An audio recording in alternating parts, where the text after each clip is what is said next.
disturbing. Tonight, we are plunging into the dark heart of the Appalachian Mountains with some truly unsettling true horror stories that will keep you up all night, if you're brave enough. Smash that like button and subscribe so you don't miss the next descent into fear. Now, get comfortable, relax. I still remember that hunting trip very clearly, even though many years have passed. I was 12 years old at the time, still young and curious, always eager to follow my Uncle John deep into the forest. My uncle was an experienced hunter who had spent his entire life in the dense Appalachian Mountains. He owned a small cabin deep in the woods, a place so remote that even most locals didn't know about it. Uncle John's cabin wasn't fancy or modern. It was an old wooden house, built decades ago by a miner who had since passed away. My uncle bought it for next to nothing and used it as a base for extended hunting trips. The cabin had only 2 rooms, a main room that served as both kitchen and living space, and a small bedroom with 2 old single beds. The cabin walls were made from thick pine boards, but after many years of weathering, they had dried and shrunk, leaving small gaps where the wind could seep in. The cabin's windows were all covered with thick, dark brown curtains, long faded with age. Uncle John told me it was important to keep the windows covered deep in the woods, not just to retain warmth, but also to avoid attracting the attention of wild animals to the light. The main door was made of thick oak, secured with an old metal lock and a heavy wooden bar for extra safety. I had begged Uncle John for months to let me join him on a long hunting trip. Usually, he would only hunt for the day and return home. But this time, he planned to stay at the cabin for 3 nights to hunt for large deer that often appeared in the autumn. At first, my mother didn't agree, worried for her young son's safety. But Uncle John eventually convinced her with promises to take good care of me. We set out early one crisp October morning. The cool, fresh autumn air of the Appalachians had me so excited that I could barely sleep the night before. Uncle John carried a large backpack filled with supplies, dried food, canned goods, drinking water, and of course, 2 hunting rifles.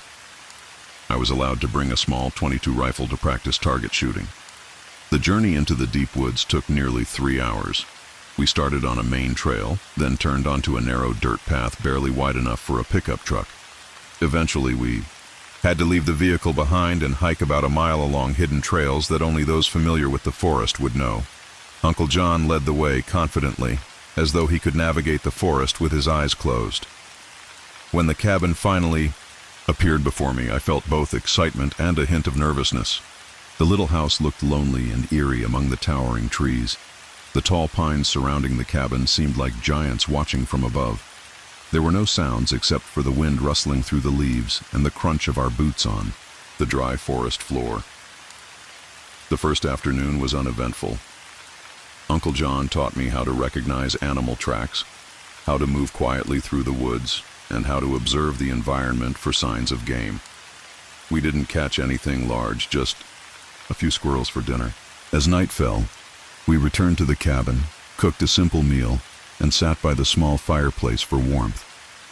Uncle John told me stories about past hunts, about the large animals he had encountered, and about the wild beauty of the Appalachian Mountains. I listened intently, feeling like a real hunter. When it was time for bed, Uncle John reminded me of some basic safety rules.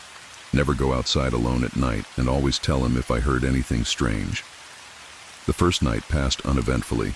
The cabin made strange noises as the wind blew, and the wood creaked, the usual sounds of an old wooden house in the forest. Uncle John explained that these were normal. I soon got used to them and fell into a deep sleep after a long day outdoors. The second day went smoothly. We woke early, ate a simple breakfast, and ventured deeper into the forest to search for large deer. Uncle John taught me how to read the terrain and how to gauge the wind direction so as not to alert the prey. We found some fresh deer tracks near a small stream but didn't spot any game. In the afternoon, we tried a few other hunting spots, but had little success. By the time we returned to the cabin in the evening, both of us were a bit tired but content. We made dinner with canned goods and sat by the fire. The autumn nights in the Appalachians were cold, and the small cabin relied on the wood stove for warmth.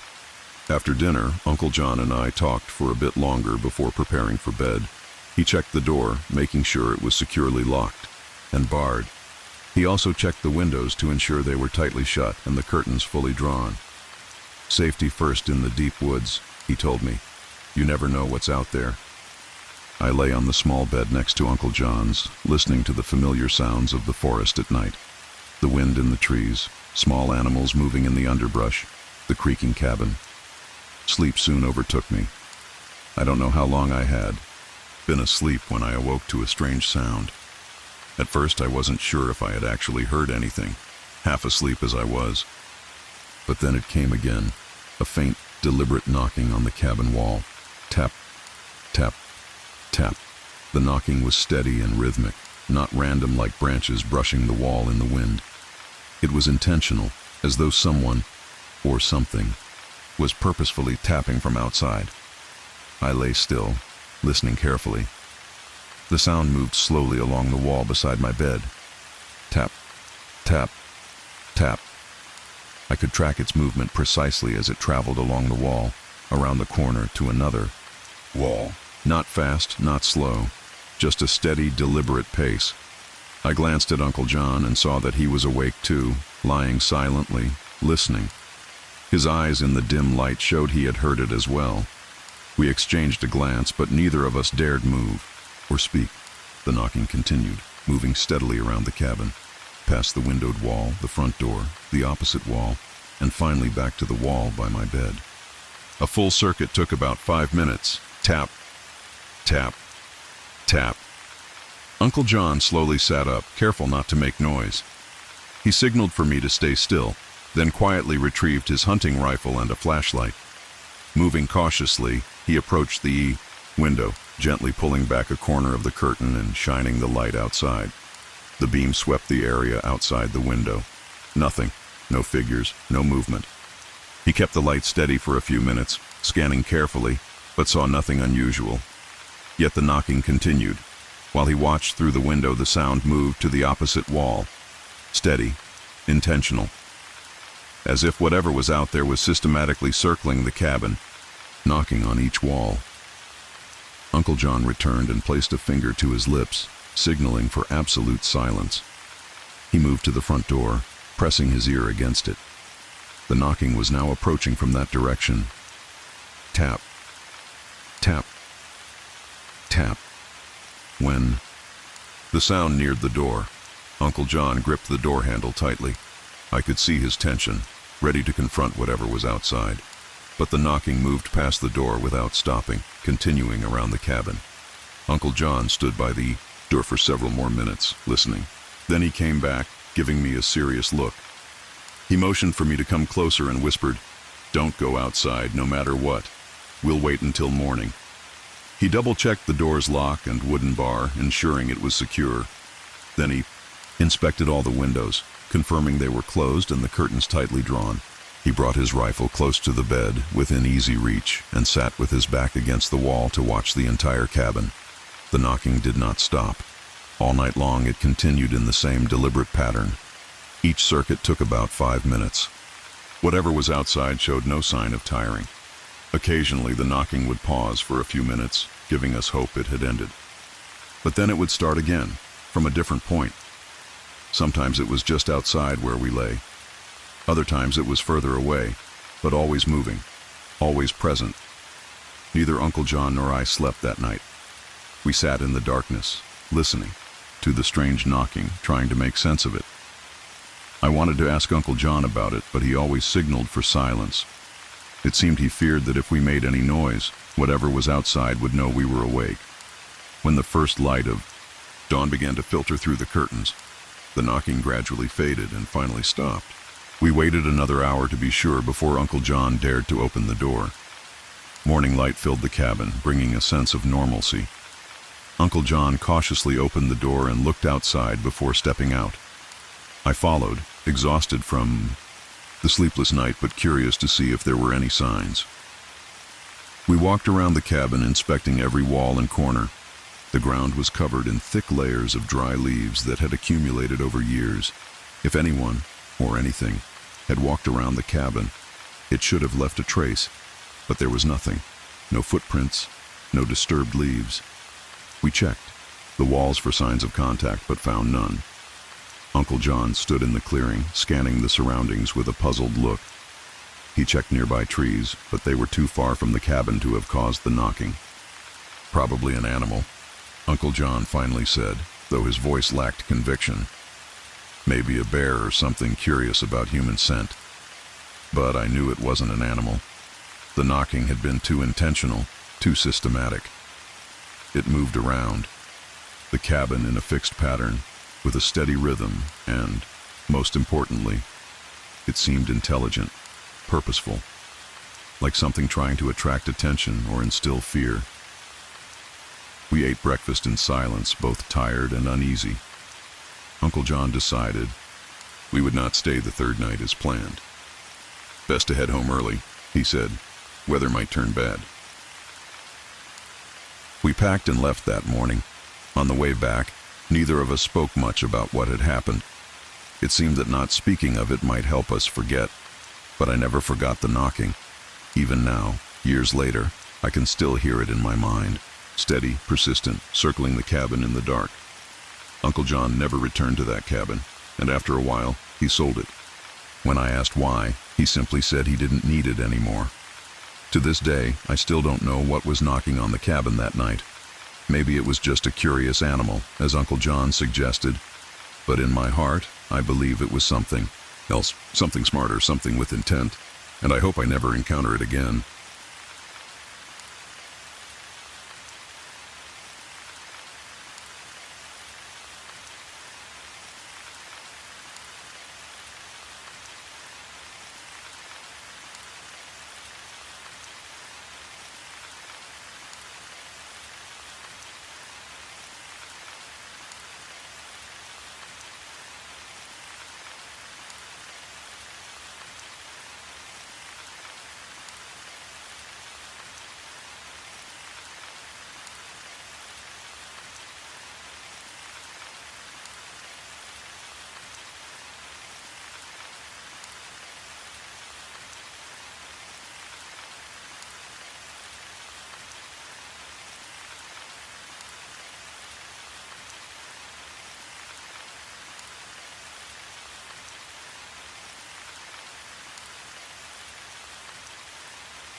My grandfather used to tell me stories when I was young, stories that would keep me awake long into the night, staring at shadows on my bedroom wall.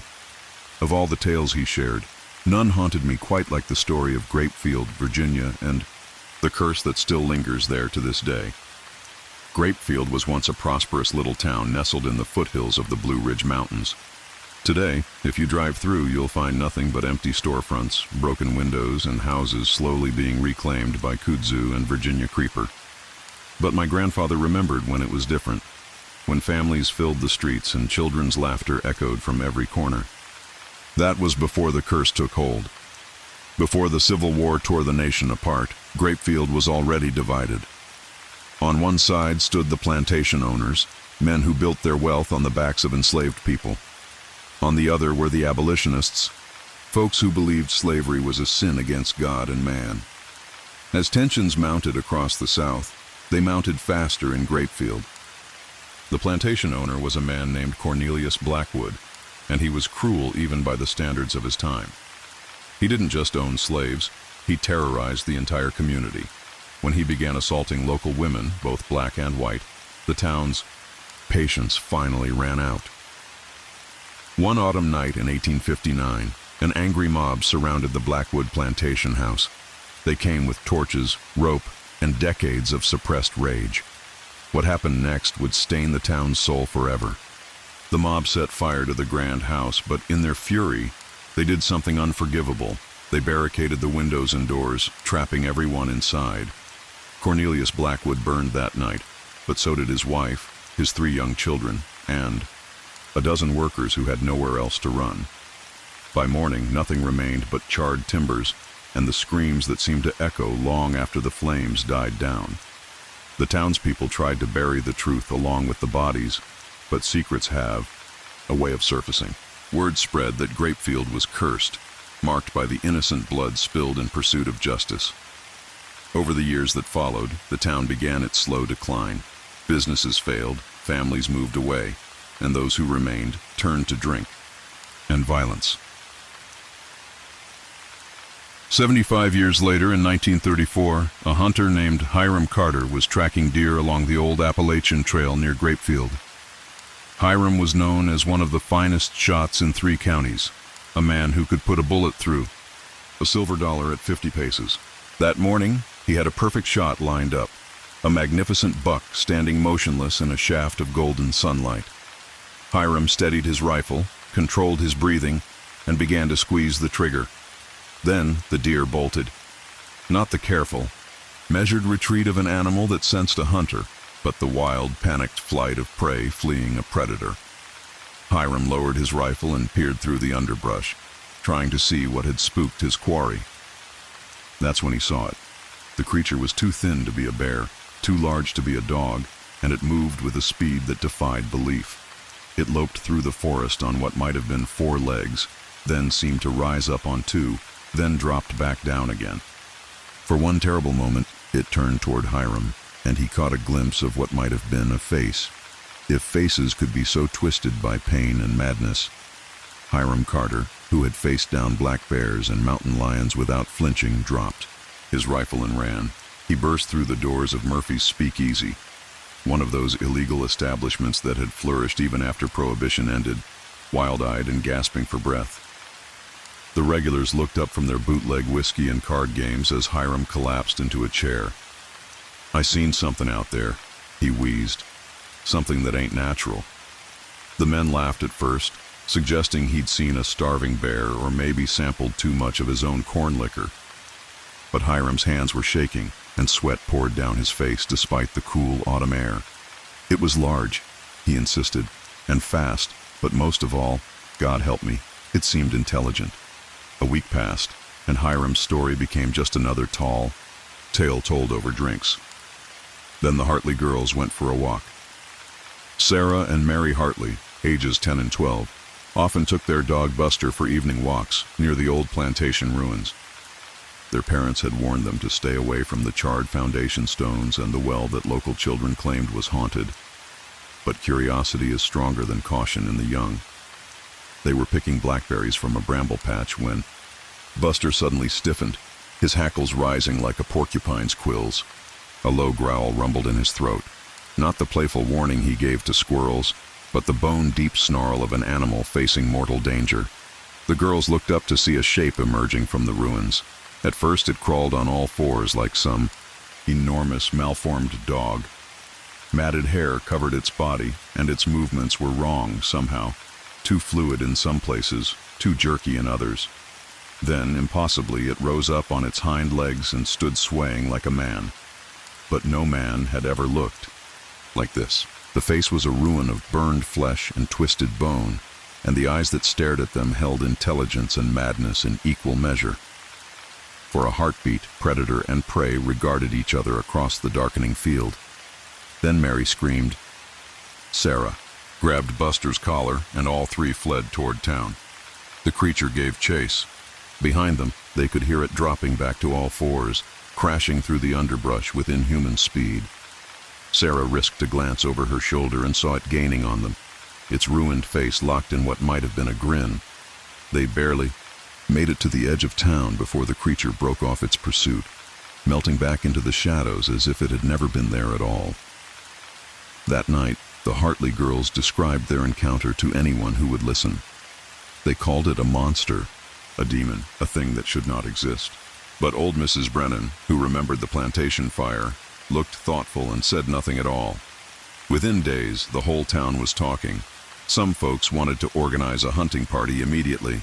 Others suggested they pack up and leave Grapefield to whatever haunted its woods. But Rufus Robinson, the town's most respected hunter, volunteered to track down the creature alone.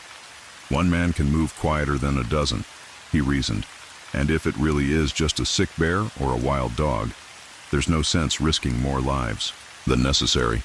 Rufus set out at dawn with his faithful bloodhound, Rex, and enough supplies for a week in the wilderness. He was an experienced tracker who had served as a scout in the Great War, and everyone expected him back within a few days with either the creature's hide or a logical explanation. Rex returned alone 3 days later, whimpering and bleeding from scratches across his muzzle. Of Rufus Robinson, there was no sign. Now the town was truly frightened. A search party scoured the woods for any trace of their missing hunter, but found only his rifle, snapped in half, and a few drops of blood on some fallen leaves. Whatever had taken Rufus had done so without leaving tracks or any other sign of its passage. The men of Grapefield held a meeting in Murphy's speakeasy. After much debate and several bottles of courage, they decided to form a hunting party of 6 men, enough to handle any natural predator, but not so many as to be unwieldy in the dense forest. They set snares and deadfall traps throughout the woods, baited with fresh meat and positioned near the plantation ruins where the creature had been sighted. Then they established a watch schedule, with 2 men staying awake while the others slept. On the 3rd night, their patience was rewarded. John Murphy was on watch with young Pete Stevens when they heard the snares rattling in the distance. Both men grabbed their rifles and woke the others, then crept toward the sound through the moonlit forest.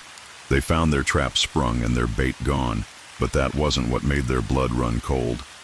Nearby, something large was moving through the underbrush, circling their position like a predator testing its prey. "Show yourself," Murphy called, out, his voice cracking despite his best efforts to sound brave. The movement stopped. Then, from directly behind them, came a sound that would haunt their dreams for the rest of their lives. A howl that was part human scream and part animal roar, filled with decades of pain and madness. Pete Stevens spun around just as the creature burst from the shadows. It struck him with the force of a runaway horse, knocking him to the ground and raking claws across his chest. The other hunters opened fire, their muzzle flashes lighting up the forest like lightning. The creature staggered under the hail of bullets but didn't fall immediately. It turned toward Murphy with those terrible, intelligent eyes, and for a moment he thought it might speak. Instead, it collapsed with a final, almost human sigh. By the light of their lanterns, the hunters examined their kill. What they found defied their worst expectations. It was indeed human, or had been once. The body was that of a man, but one so severely burned and twisted that he could no longer walk upright. His spine was curved like a question mark, forcing him to move on hands and knees. Decades of living wild had grown his hair and nails into claws, and his teeth had been filed or worn to points. But it was the burns that told the real story. This man's flesh had been seared by fire so intense that it had melted and reformed, leaving him barely recognizable as human. And there, on what remained of his chest, was a locket, tarnished and blackened, but still bearing the inscription, C.B. Jr. Cornelius Blackwood Jr., the plantation owner's youngest son, who had been 5 years old the night the mob burned down his family's home. Somehow, impossibly, the boy had survived the fire that claimed his family. He had crawled from the burning house more dead than alive, his body ruined, his mind shattered by trauma and pain. For 75 years, he had lived in the wilderness like an animal, sustained by madness and an inhuman will to survive. The Ade hunters buried the creature's remains without ceremony, but word of their discovery spread through Grapefield like wildfire. Old Mrs. Brennan nodded knowingly when she heard the news. "We thought we'd buried our sins that night," she told anyone who would listen. "But you can't kill the innocent and expect to rest easy. That boy died the night we burned his home. His body just took 7 decades to catch up." My grandfather always ended the story the same way. He'd lean back in his rocking chair, take a long draw from his pipe, and fix me with those pale blue eyes that seemed to see straight through to a person's soul. "You see, boy," he'd say, "when we killed that creature in the woods, we weren't ending something. We were finishing it, completing a murder that began the night we let our righteous anger turn us into the very monsters we sought to destroy." He believed that's why Grapefield never recovered, why the town continued its slow slide into ruin even after the creature was gone. The curse wasn't just about the innocent blood spilled in the plantation fire. It was about what that blood had made of the people who spilled it. "Sin has a way of marking a place," he'd say, his voice growing soft and distant. "And some marks never fade, no matter how much time passes or how many tears are shed in repentance." Today, Grapefield is little more than a ghost town. Its population dwindled to fewer than 100 souls. The old plantation site is overgrown with thorns and poison ivy, and locals still give it a wide berth after dark. Sometimes, they say, you can still hear something moving through the ruins, not the creature the hunters killed, but the echo of that original sin, playing out its tragedy again and again for anyone foolish enough to listen. My grandfather passed away 20 years ago, but I still think about his story whenever I drive through small southern towns with too many empty buildings and too few smiling faces. I wonder what secrets they're carrying, what old sins might be festering in the shadows of their histories. Because if there's one thing I learned from the tale of Grapefield, it's that the past never really dies. It just waits in the woods, watching and remembering, until the day comes to collect what's owed. And in some places, that day never comes at all.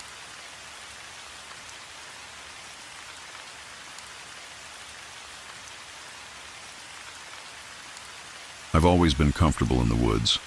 So is my friend Mark. We grew up hiking these hills. The Appalachian mountains have always been part of the rhythm of our lives. We'd done countless weekend hikes, camping trips, winter walks through frozen hollows. That year was no different. It was late October, about 10 years back. The leaves were thick underfoot, brittle gold and deep red. The nights had turned cold, but the days were crisp and bright. A perfect time for a last campout before winter. We hadn't planned it far in advance, just a couple of texts between us, a free weekend, good weather on the forecast. We both knew the mountains well enough. There was no need to overthink it. We picked a spot deep off the main trails, a place neither of us had camped before, but close enough to an old ridge we knew. Mark had heard about it from a buddy who'd bushwhacked through there the year before, an open hollow well off any marked route. A little harder to reach, more isolated, exactly what we liked. We headed out on a Saturday morning. Packs light, layers for the cold, enough food and coffee for an overnight. The hike in was beautiful. The trail was soft with fallen leaves, the air sharp and clean. Light filtered gold through the thinning canopy. The smell of wet earth and old bark hung low along the ridge. It took us a few hours of steady climbing, then some off-trail work to reach the hollow. The land opened into a wide bowl, rimmed with tall oaks and shaggy hemlock. The forest floor was thick with leaves, soft beneath the boots. We set camp beneath a cluster of old pines near the far edge. Good cover from the wind, a level spot for the tent. We gathered wood and got a fire going before dusk. As night came down, the forest grew still. No one out here but us. No voices, no distant lights. Just the low crackle of the fire and the cold breath of wind through the branches. We ate a simple meal, brewed coffee, sat close to the flames, talked the way old friends do. The hours drifted easy in that kind of quiet. The stars came out sharp between the trees, a hard silver edge to the night. It felt good, familiar, the kind of place we'd camped dozens of times before. When the fire burned low, we added a few last pieces of wood and settled in. The cold had crept deeper. Breath showed in faint clouds. The forest around us felt thick with that deep Appalachian silence. Soft, endless, old. Neither of us felt tired yet. We sat a little longer, watching the flames sink low, talking in quiet tones. The woods beyond the circle of light were deep black. Even our good flashlights barely cut the dark past the first line of trees. That's when it started. A sound, soft at first, a faint, steady crunch, leaves shifting beneath slow, deliberate steps. We both heard it. I saw Mark glance up, his expression sharpening. We fell quiet, listening. The sound came again. Step, pause, step. Not fast, not panicked, slow and even, a measured walk through the trees. At first, I thought it must be a deer. Plenty of them in these woods. But after a few beats, I realized the rhythm wasn't right. 2 feet, not 4, a steady bipedal cadence. Step, pause, step. It moved through the trees beyond the firelight. No crash of brush, no startled movements, just that slow, deliberate walk. Mark said nothing, neither did I. We both sat still, eyes on the dark beyond the flames. The sound circled wide at first, moving along the far edge of the hollow. Step, step, pause. Then it shifted closer, slowly, carefully. The fire had burned low. The shadows pressed in thick around us. Even with the flashlight, the dark swallowed the trees beyond a few feet. The steps moved around the camp now, wide at first, then tighter. Always the same rhythm, not hurried, not random. Step, pause, step. Like someone walking a deliberate circle through the woods. We stayed silent. The only sound between us was breath. Neither of us suggested going out to check. Something about the cadence, the weight of the steps, felt wrong. Not a person, not in that deep black, not this far from any trail, not without light or sound. Not an animal. The walk was too human, too deliberate. We sat there listening. Time stretched. The cold seeped deeper into bone. The fire's glow flickered low, shadows rising tall between us and the trees. The steps moved around again. Sometimes close enough we could hear leaves shift with each movement. Sometimes farther off, a faint echo through the dark. Always the same rhythm. Step, pause, step, round and round. The wind didn't rise. The forest stayed heavy, breathless. No night creatures stirred. No owl called. No squirrel shifted in the brush. Just those slow steps circling the camp. Neither of us spoke. Neither of us moved beyond the faint shift of eyes tracking the dark. We both heard it. We both knew it wasn't in our heads. And deep down, neither of us wanted to break the stillness, to shine light into that thick black and see whatever it was. When the first faint wash of gray touched the sky, it felt like waking from some long, slow dream. The cold was sharp in my chest now, breath coming shallow through lips cracked from the dry air. Mark looked as pale and drawn as I felt. His eyes were sunken, red-rimmed from the long vigil. Neither of us had moved much through the night. Muscles stiff, skin cold to the bone. The forest remained still. No birds called with the dawn. No squirrel stirred among the trees. Only that pale, endless hush hung in the air. We waited a long time before speaking. The light grew brighter, shadows softening beneath the thin gray sky. Breath came easier. The cold lessened its grip. Finally, without a word, we moved. Slowly, cautiously, limbs aching from long stillness. I reached for my flashlight, switched it on. The beam sliced through the morning mist, sharp and cold. Mark moved toward the edge of the camp. His eyes scanned the ground, sweeping the circle where the footsteps had paced. We said nothing at first, only looked. The forest floor was thick with leaves, dry and brittle where they'd fallen beneath the high oaks. No clear trail, no deep prints. But here and there, along the rough edge of the camp, the leaves had shifted. Subtle. A faint pattern where something had passed. Light enough not to press into the soil, but sure enough to part the cover. A narrow track. A slow looping circle around our small fire pit. Not sharp enough for a boot print, not clawed like an animal, just parted leaves. Step, step, step. Mark looked at me then, his face pale beneath the growing light. That wasn't a deer, he said, voice rough with cold and strain. I shook my head. My own voice felt caught beneath the weight of the night. No, I said softly, not a deer. We searched a little farther, not far, just beyond the first line of trees. No trail, no clear entry, no clear exit. Just that faint, looping disturbance around the camp. And beyond that, nothing. No marks leading away, no deep prints, no scuff of branch or stone. Only the wide, endless forest stretching away beneath the gray morning sky. We packed in silence, neither of us eager to linger. The air still felt heavy, the woods close and watching. As we hiked out, the wind rose faintly, a cold breath moving through the high branches. The forest seemed to breathe again, slowly waking beneath the pale sun. But no birds called, not for miles. We didn't speak much on the hike back, just kept a steady pace down the long, winding trail. Each footfall measured, careful, the sound of our own steps loud against the brittle leaves. At the trailhead, beneath the open sky, we paused. Mark glanced at me, eyes shadowed with something more than tiredness. We weren't imagining that, he said. No, I answered, we weren't. We didn't say more. Some things sit heavier in silence. I haven't camped in that hollow since, neither has Mark. We've been back to the mountains, other trails, other hills, but never that place. Sometimes, though, late at night, when the woods lean close and the wind stills, I remember that sound. Step, pause, step, round and round beneath the dark. Not a deer, not a bear, not a person. At least, not anyone who should have been there. And even now, I still wonder what really walked those circles in the dark.